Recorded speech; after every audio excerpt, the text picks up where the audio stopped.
السلام عليكم ورحمة الله وبركاته.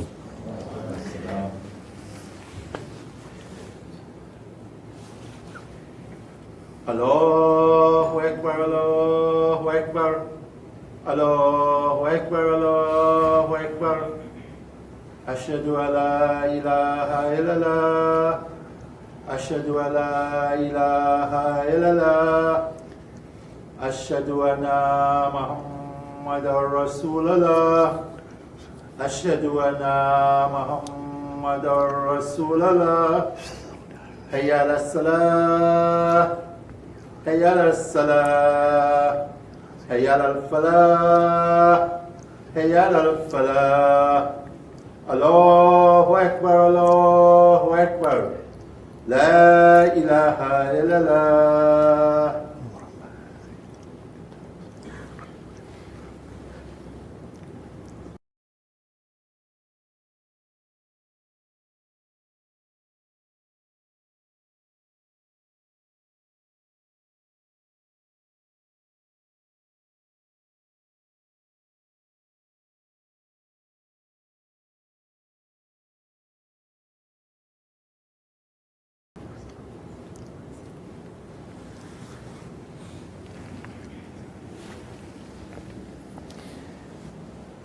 الحمد لله وكفى والصلاة والسلام على عباده الذين اصطفى خصوصا على أفضلهم وخاتم النبيين محمد الأمين وعلى آله وصحبه أجمعين وبعد.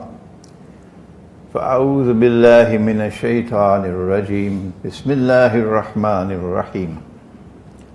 كنتم خير أمة أخرجت للناس تأمرون بالمعروف وتنهون عن المنكر وتؤمنون بالله. صدق الله العظيم. Surah Ali Imran of the Quran, and Allah subhanahu wa ta'ala speaks about the creation of this ummah of Muhammad alayhi salatu wasalam. And he says that this is the best. This is the best religious community, ummah, which has been created for the sake of mankind. Created for the sake of mankind. What is it that makes them the best? He mentions three things. First of all, they have faith in Allah. And in consequence of having faith in Allah, Iman, they engage or they pursue a mission, which is number 2, Amr bil Ma'ruf, and number 3, Nahi anil Munkar. When these three are there, you are the best. What then is Amr bil Ma'ruf and what is Nahi anil Munkar? For this is the manifestation that you have faith in Allah. Amr bil Ma'ruf is, if it is the truth, if it is right, if it is just, if it is virtuous, then stand up for it. Stand up for it. And Nahi anil Munkar, if it is false, if it's a lie, if it's unjust, if it's oppression, then stand up against it. This is what makes you the best. Don't say, I can't do that. Because if I do that today, I'll have to pay a price. The price is I might lose my job. And my job is more important to me than being the best. If I do that today, then I put my name on a no-fly list. Then I can't travel anymore. And it is more important for me to have the freedom to travel than to stand up for what is right and stand up against what is wrong and evil and unjust. I can't do that. Because if I do that, they're going to say I'm a terrorist. Allah created an ummah to produce men, not boys. He created an ummah which he said is the best because it would produce those who have faith in Allah. Like the young men in Surah Al-Kahf of the Quran, who when they stood up for the truth against a society and a community which had turned away from Allah and was engaged in shirk, for example, to make haram what Allah made halal, that is shirk. It's there in Surah At-Tawbah. It is there in Surah At-Tawbah. If you make haram what Allah made halal, you commit shirk. And if you make halal what Allah made haram, you commit shirk. That is in Surah At-Tawbah of the Quran. All through history, mankind observed the laws that Allah gave to us until this modern age, when a girl has reached the age of puberty and she now has the monthly cycle. You no longer say that she's a child, do you? No, she's no longer a child. She now has to cover. And when she has reached the state of rushd, that if you give her the money for the home, she won't play dolly house with it. Now she has reached the stage where she can be married. And that's the age that Maryam alayhi salam reached, when Allah sent the angel to her to say to her, you're going to have a baby boy. But today, she has to be 18 years of age before she can be married.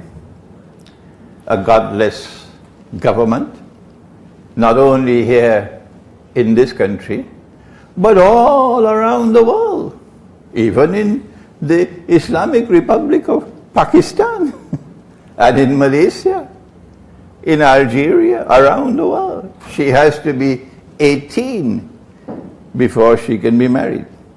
Prior to that, it is not permissible. They prohibit what Allah has permitted. Of course she can have sexual relations. It's not against the law. She can even have an abortion, 2, 3, 4, before the age of 18. That's not bad, that's not wrong. No, there's no law against that. But she cannot get married. And in an age when there is a sexual revolution all around us, and the hormones of young men are exploding, they don't know what to do. In that age, you're going to make a law to say that if she's under the age of 18, she cannot be married. You've made haram what Allah has made halal.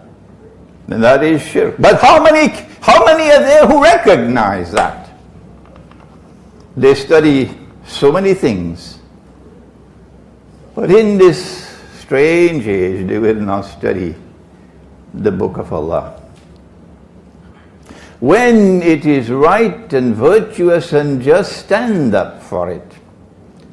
And when it is wrong and unjust and oppressive, stand up against it, regardless of the price you have to pay. That makes you the best of all. 3 times in the Quran, Allah has commanded us, don't rip off people. وَلَا تَبْخَسُوا النَّاسَ أَشْيَاءَهُمْ. Don't rip them off. Do not take their wealth from them unjustly until eventually you have everything and they have nothing. And you driving the BMWs and they still have nothing. Don't do that, says Allah. وَلَا تَبْخَسُوا النَّاسَ أَشْيَاءَهُمْ. That's an act of oppression. To rip off people, to consume the wealth of others unjustly, it's an act of oppression. 100 years ago or more, those who today rule the world had a plan of action to rip off mankind. To do that, they had to take control of money. They had to remove the money which Allah had ordained, which is in the Quran. Excuse this khatib, who cares about the Quran today? Who cares about the Quran today? They had to take the money which is in the Quran and the money which is in the Sunnah and remove it from the market. And then prohibit by law the use of that money. In the Quran we have the word dinar, but who cares about the Quran today? Kindly forgive this khatib who is 75 years of age and who has seen it all. In the Quran there's a word of dinar, which is a gold coin. And in the Quran there is the word dirham, which is a silver coin. Gold and silver. And tomorrow the state of Israel will be using gold and silver as money.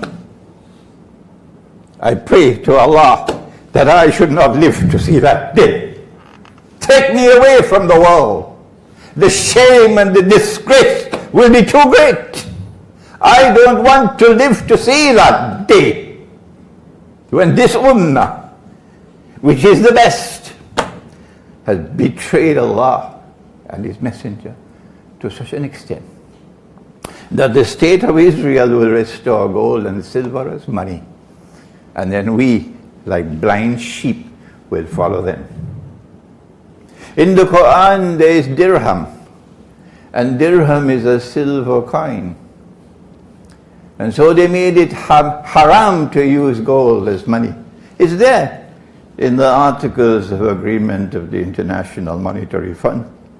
But who cares about knowledge today? People have more important things about that. And then they gave us this money 100 years ago. Paper money. And we got the fatwa, of course, that is halal. There were some scholars of Islam, yes, mashallah, may Allah bless them, but there were few who stood up 100 years ago and said, no, this is bogus, this is fraudulent, this is haram. But the establishment accepted it. The established scholars accepted it. And so the ummah of Muhammad ﷺ betrayed Allah and His Messenger. How can you take a piece of paper and print a picture on it and give it a number and give it a fictitious value and then use that piece of paper to buy a chicken? That's a rip-off.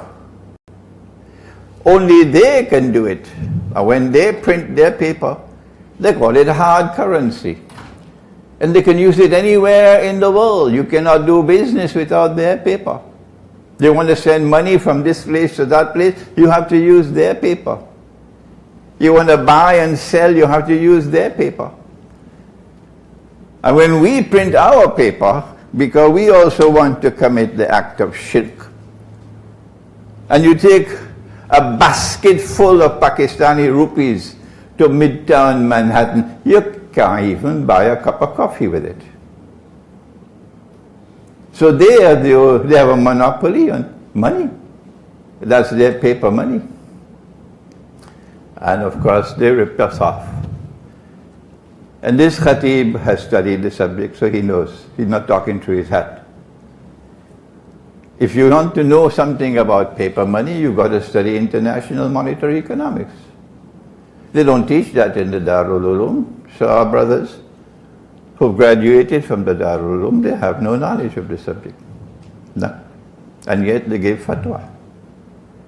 We have to use the mimbar to explain and teach the subject, so that when we are in the grave, no one can say, I did not know.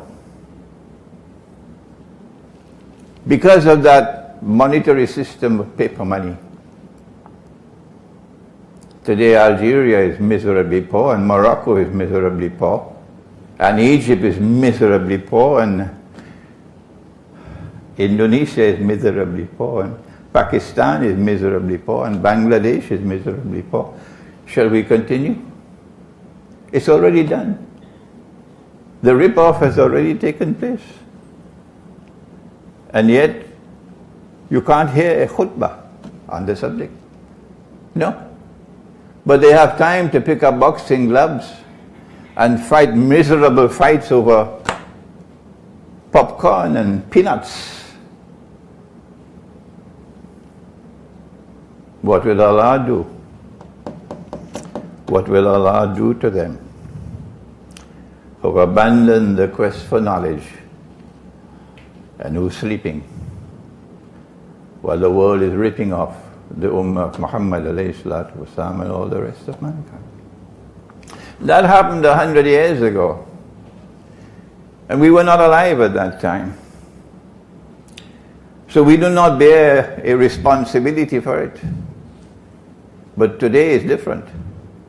We are alive today. And at this time we know within another year or two all the paper money in the world will be demonetized.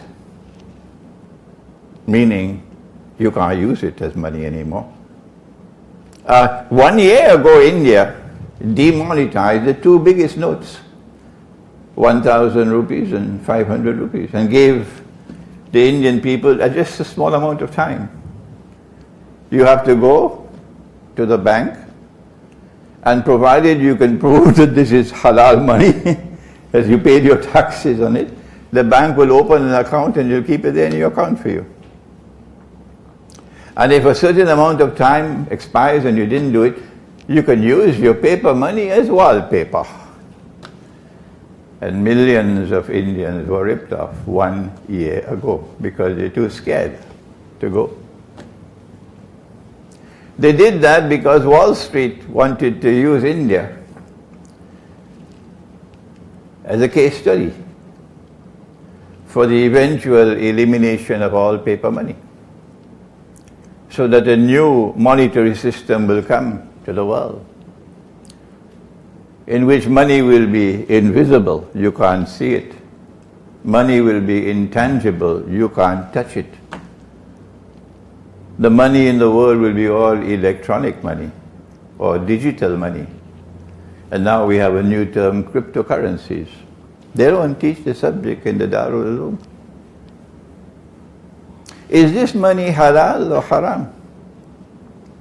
Today's khutbah invites all those who are present, who have love for Islam and fear of Allah in their hearts, to go and ask the scholars of Islam. Go and ask them. Go and ask your Maulana or your Mufti, in whom you have some confidence. Ask him, is this money that's coming, is it halal or is it haram? And I don't want an answer word to mouth, because a legal opinion must be backed up with proof. So it must be written. A legal opinion is called a fatwa, a legal opinion. And when a legal opinion is broadcast, then we examine it.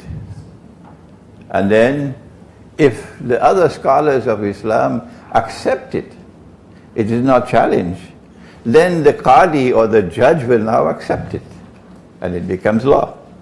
That's the value of a legal opinion or a fatwa. And so today's khutbah invites all those who are present to show integrity, to show faith, to show love for Islam, and to show fear of Allah. By going and asking your scholars, is this cryptocurrency like Bitcoin that's coming? Malaysia has already made it legal tender. Iran wants to make it legal tender. And the others are probably going to follow suit. Is it halal or is it haram? And if they say we don't know, because some scholars of Islam do have integrity, mashallah. And if they don't know, they say, I don't know. Then ask them, who can we go to find out whether or not this money is halal or haram? In the little time that we have left, let us take a look and see. What does the Quran say? And what does the Sunnah say concerning the money which is now coming to the world? Cryptocurrencies, electronic money, digital money.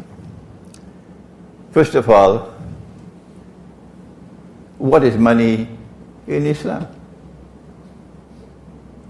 The Quran says that it was sent down by Allah subhanahu wa ta'ala to explain all things. Tibyanan likulli shay, to explain all things. So there must be an explanation in the Quran for what is money. And yes, there is. Allah speaks about dinar, which is a gold coin. And Allah speaks about dirham, which is a silver coin. He also speaks about qintar, which is a treasure, about 1,200 gold coins. But in Surah Al-Kahf of the Quran, he speaks about Warik. The young men fled in the cave and they slept for 300 years. And after 300 years they woke up. And you naturally will be hungry after 300 years. So they chose one of them. فَبَعَثُوا أَحَدَكُمْ بِوَرِكِكُمْ هَذِهِ إِلَى الْمَدِينَةِ. Medina here is not the city in Saudi Arabia. Medina is a city. So choose one of them and give him this money. And go buy some food. After 300 years, the money could still buy the food. The money successfully stored its value. Gold does that. Silver does that. A successful store of value. So money is not just for a medium of exchange. Money is not just for measuring value, but money is also for storing value. When this khatib was 5 years of age, his father bought a car, Hillman Minx, to take me to school. That was 70 years ago. And he used to take me to the Chaguanas market. And at the age of 5, I have a little basket in my hand. And I saw my father buying oranges in the market. He used to have sugar bag made out of jute in those days. Now it's all petrochemicals. And he bought 100 oranges in the Chaguanas market, wholesale price, for $1. Yes, so I take the $1, 70 years ago, I put it in a little box and I lock it up. And then I take it out today. And when I take it out today, the $1 can't even buy one orange. Can this be money which cannot store value? Surah Al-Kahf is speaking to us. And in Surah Al-Kahf also, a man was dying and leaving orphans behind. And he had some wealth he wanted to leave for his children, his orphans. He couldn't find anyone trustworthy. The last stage is like that. You can't find people who are trustworthy. So he dug a hole. It's there in Surah Al-Kahf. Go check it out. And he buried it. And then he built a structure on top of it, a wall. And because the wall was crumbling, Allah ordered his servant Khidr alayhi salam to go and rebuild the wall to protect that money. Allah ordered him. Can you bury electronic money? Money you can't see? Money you can't... This is Surah Al-Kahf of the Quran talking. The Prophet sallallahu ta'ala alayhi wa sallam, we do not have the time to teach the subject in the khutbah. He said, listen to this pivotally important hadith of Sahih Bukhari. He said, when a transaction is based on an exchange of gold for gold, or silver for silver, when a transaction is based on an exchange of gold for gold, or silver for silver, or wheat for wheat, or barley for barley, or dates for dates, or salt for salt. Once it is like for like, it must be equal for equal, and hand to hand. Otherwise it will be riba. And riba is a big sin. Yes, Allah sent down the very last revelation in the Quran to declare war on riba. Very last revelation in the Quran to declare war on riba. And the Prophet ﷺ cursed. He cursed all four, and he said they're all equally guilty. And if we have the curse of a prophet upon us, we can perform our salat, it will not be accepted. We can make hajj, it will not be accepted. We can give zakat, it will not be accepted. We can fast in Ramadan, it will not be accepted.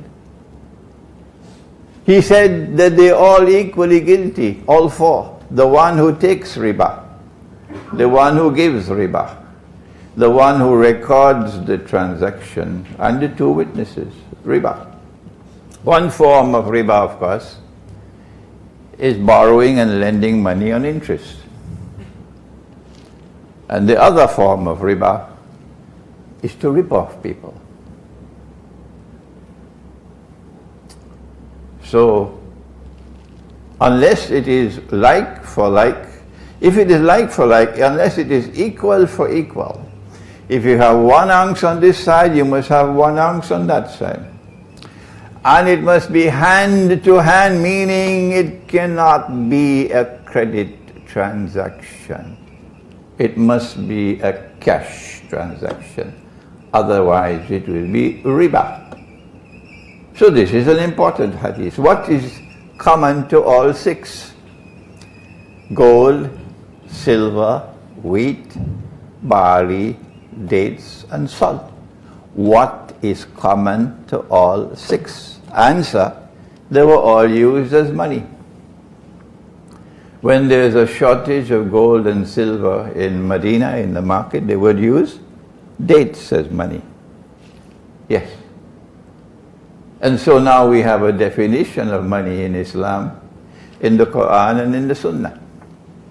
That money from the Quran and money from the Sunnah, we're not talking about Columbia University, we're talking about the Quran and the Sunnah, is always either precious metals or commodities of food consumption, which is in an abundant supply in the market and which have a shelf life. You can't use animals as money, because an animal can die, an animal can fall ill. And so when Bilal radiallahu ta'ala anhu came and offered the Prophet alayhi salatu wasalam some dates, and the Prophet looked at the dates and he said, Bilal, these are very high quality dates, where did you get them? Bilal said, O Messenger of Allah, I had 2 kilograms of inferior quality dates and I exchanged them for this 1 kilogram of superior quality dates. Fair exchange. Bilal, said the Prophet, this is the essence of riba, an unequal exchange of dates. He said you should have sold the 2 kilograms and take that money and buy the 1 kilogram. That's okay. But a direct exchange of dates for which was unequal is riba. Why? Because you open the door for the money lender to come with 1 kilogram and he lend it to you, you've got to repay with 2 kilograms, a loan on 100% interest. And so money in Islam is always either precious metals or commodities of food consumption, which are in abundant supply in the market and which have a shelf life. Number 2, money in Islam always has intrinsic value. The value of the money is inside the money. It's not fictitious. It's not in George Soros's pocket. It always has intrinsic value, and the value is created by Allah. These questions are going to be posed in the grave, so we better prepare ourselves for the grave. The Prophet ﷺ warned about Akhir Zaman. You know when you're living in Akhir Zaman, or the last stage. You know it, because he says women will be dressed and yet naked. You know when you're living in Akhir Zaman, because he said women will be dressed like men, assuming the functional role of men in society. He said men will be dressed like women, not only to attract another man, but also because they abandon their functions as men, to maintain a wife, to maintain children. No, so social security will do that. You know you're living in Akhir Zaman when they're competing with each other and building high-rise buildings. You know you're living in Akhir Zaman when the masajid are grand structures. Yesterday was mud wall and karat roof, and when the rain fell, it used to leak. And then comes an age when the masjid is a grand structure, millions of dollars, but devoid of guidance. You know you're living in Akhir Zaman at that time, the last stage. And this is a hadith al-Qudsi. It's not from the Prophet ﷺ, it's from Allah. And it is in Sahih Bukhari and is repeated 4 times that in Akhir Zaman, 999 out of every 1,000 will enter into the hellfire. If that does not wake us up, nothing will wake us up. We pray that Allah subhanahu wa ta'ala may put into our hearts a sufficient amount of integrity now to inquire, where are we going in the world of money? We want to understand this subject and we want guidance. Is cryptocurrency, is digital money, is electronic money, is it halal or is it haram? We want an answer. Barakallahu lana wa lakum fil Qur'an al-azim wa nafa'ana wa iyyakum bil ayati wa zikr al-hakim. إنه تبارك وتعالى جواد كريم قديم ملك بر رؤوف رحيم ورب الحليم.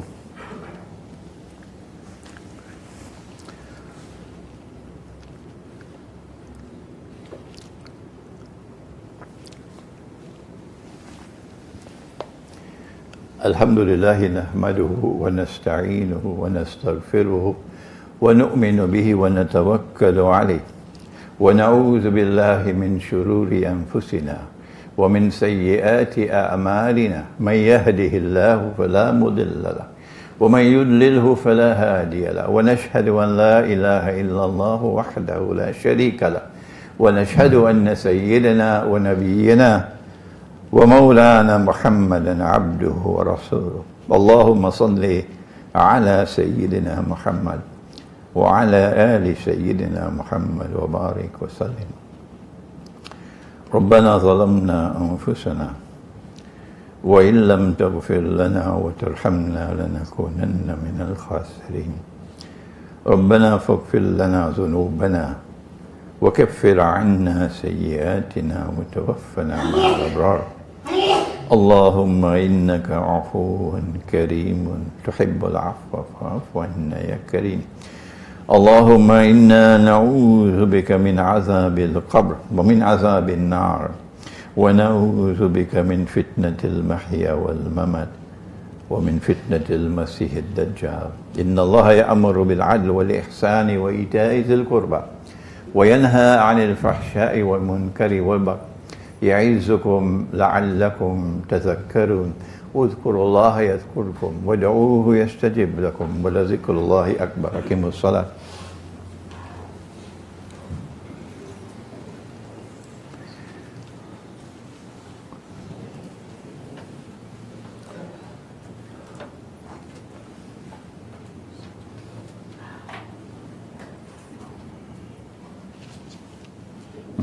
Okay. Right. Okay.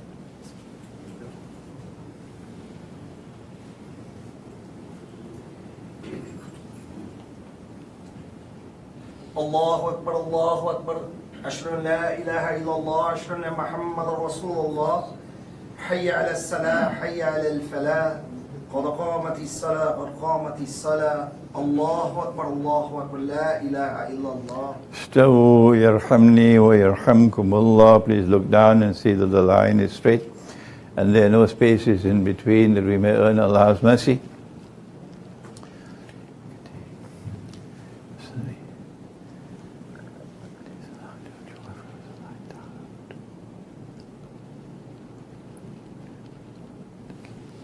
Allahu Akbar.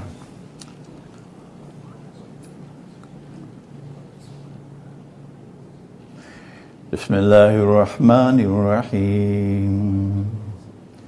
Alhamdulillahi Rabbil Alameen.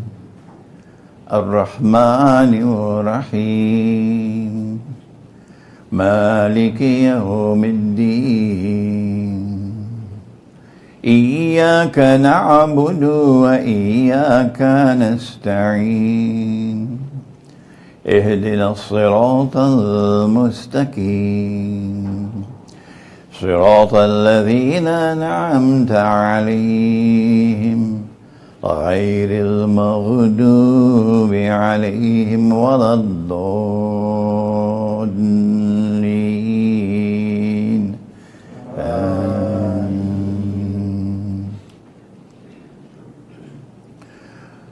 ولقد فتنا سليمان وألقينا على كرسيه جسدا ثم أناب قال رب اغفر لي وهب لي ملكا لا ينبغي لأحد من بعده إنك أنت الوهاب.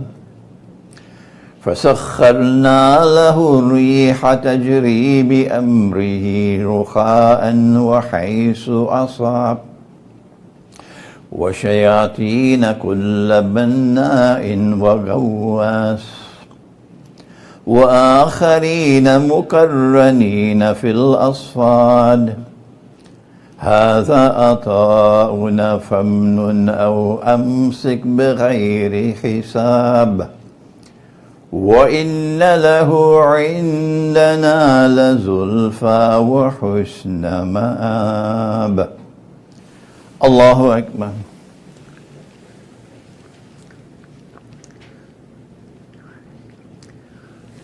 سمع الله لمن حمده. الله أكبر.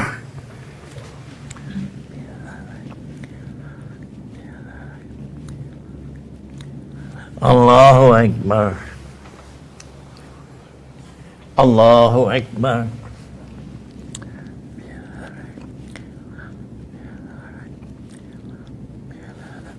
الله أكبر.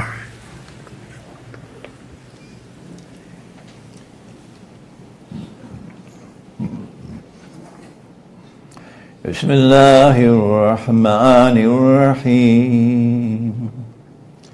الحمد لله رب العالمين الرحمن الرحيم مالك يوم الدين إياك نعبد وإياك نستعين اهدنا الصراط المستقيم صراط الذين أنعمت عليهم غير المغضوب عليهم ولا الضالين آمين. إنا أعطيناك الكوثر فصل لربك وانحر إن شانئك هو الأبتر. الله أكبر.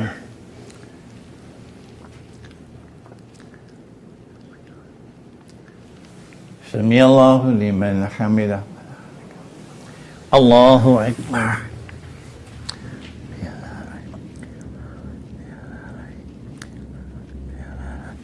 الله أكبر. الله أكبر.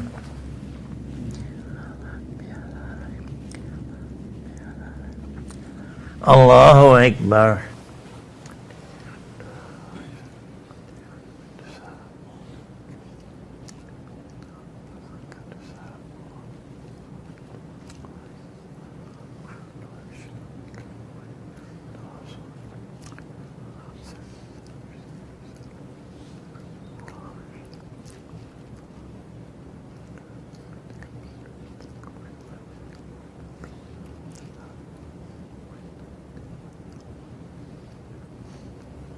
السلام عليكم ورحمة الله. السلام عليكم ورحمة الله. استغفر الله استغفر الله استغفر الله ربي من كل ذنب ولا حول ولا قوة.